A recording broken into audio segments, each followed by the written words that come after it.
Séance des plus houleuses ce dimanche matin à la Cour suprême à Jérusalem. Au cœur du débat, l'avenir du quartier de Givat Aoulpena à Beth-El en Samarie. Alors que la haute cour de justice israélienne avait ordonné l'évacuation du quartier suite à des plaintes d'Arabes palestiniens, le gouvernement a demandé une suspension de la destruction d'habitations. Parmi les hauts magistrats, la réaction la plus virulente a sans doute été celle du juge Salim Joubran, qui s'est offusqué de la démarche de l'État. La Cour suprême reproche aux autorités de fuir leurs engagements juridiques. De son côté, le gouvernement explique qu'il doit faire face à des considérations d'ordre logistique, politique et stratégique. L'application de l'ordre d'évacuation pourrait avoir des conséquences sur la politique de construction juive en Judée-Samarie. Un dossier sensible sur lequel les autorités politiques et judiciaires n'ont peut-être pas fini de s'affronter.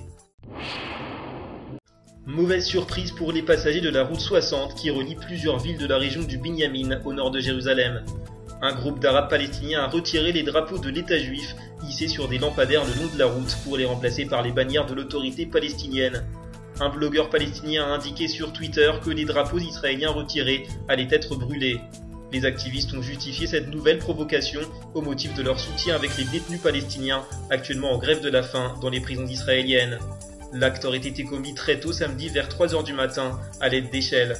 Il n'a pour l'heure pas entraîné de représailles. Il s'agit du deuxième incident de ce type en 2 semaines. 2 bombes incendiaires ont atteint des habitations occupées par des immigrés africains dans le quartier Atikva au sud de Tel Aviv. Si on ne dénombre aucun blessé, l'affaire a causé un émoi certain dans le pays. Le 27 avril déjà, des cocktails Molotov avaient été lancés dans le quartier Shapira sur 4 maisons de migrants originaires du Soudan et d'Érythrée, ainsi que dans un parc public où dormaient plusieurs Africains. Les dégâts s'étaient là aussi limités à l'aspect matériel. Un jeune homme d'une vingtaine d'années originaire du sud de Tel Aviv a été arrêté dans le cadre de l'enquête sur les incidents du mois d'avril. L'affaire est d'autant plus sensible que quelques 40 000 immigrés africains sont en recherche de travail en Israël, 20 000 autres sont demandeurs d'asile. Un afflux massif à l'origine de la récente montée de tensions avec les résidents israéliens ces derniers mois. Plus de peur que de mal pour Tsahal. C'est du moins le message qu'entendent faire passer les autorités de l'armée israélienne et le ministère de la Défense au sujet d'une base militaire prétendue secrète et dévoilée par le service Google Street View.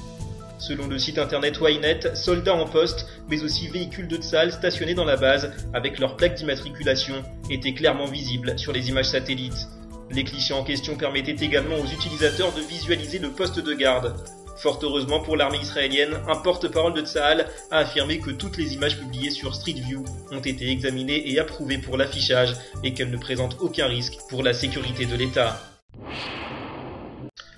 La revue de la mode change son fusil d'épaule. Chez Vogue exit désormais les top modèles trop minces ou trop jeunes. Après l'initiative politique lancée en mars par l'État d'Israël, visant à interdire dans les publicités les modèles présentant une apparence jugée trop maigre, le débat semble s'être propagé dans d'autres pays. Jeudi, les dirigeants de Vogue ont promis de ne plus exposer de mannequins d'aspect anorexique ou âgés de moins de 16 ans. Le pacte a été signé par 19 éditeurs de magazines appartenant au groupe Vogue International. Objectif officiel, assainir l'image souvent décriée du magazine et modifier les rapports au sein de l'industrie de la beauté. Une façon d'influer sur les standards de la mode et de protéger les adolescents sensibles aux sirènes du monde des